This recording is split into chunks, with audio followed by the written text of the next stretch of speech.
жүрген дін бұзарлар, не болмаса тәңіршілдер, не болмаса басқа да экономикалық туп. Алармыз насыл ұлтым. Мына жерде енді мына жігітпен басында ролигін қарасаңыз, енді жақсы мәселені көтеріп отыр. Бірақ тәңіршілдер келіп, дін бұзарлар келіп, жаңа тупой мемлекетке келіп, бірдеме өзгерте алмайды деп, тағы мини завод ашам деп халықтан қайыр сұрап отыр.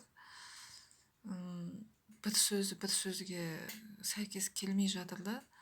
Дұрыс, орыс бізге жәлептікпен ажырасудан, жынды суынан, алкоголінің, түрмеден, ашаршылық, геноцид, полигон, қазақты қырғаннан басқа ислам религиясын әкеліп, бізді жынды қылып улағаннан, миымызды улағаннан басқа олар бізге тек қасірет әкелді.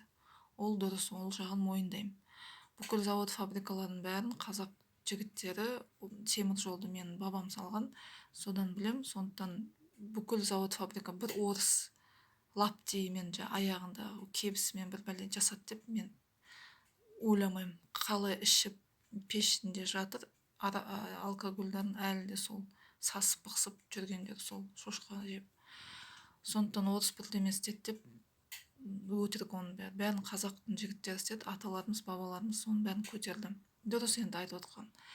Бірақ мемлекетке келіп дін бұзарлар, тәңіршілдер дегенде, соңғы 10 жылда сол тәңіршілдер болмаса, біз ислам религиясының қаншалықты сорақы, қаншалықты қиянат, қаншалықты миымызды улап жатқанын біз білмес едік. Сондықтан бір нәрсені күшті айтасыз, бір нәрсені қате айтып жатсыз. Сондықтан ақ-қараны аяғына шейін ажыратып алыңыз.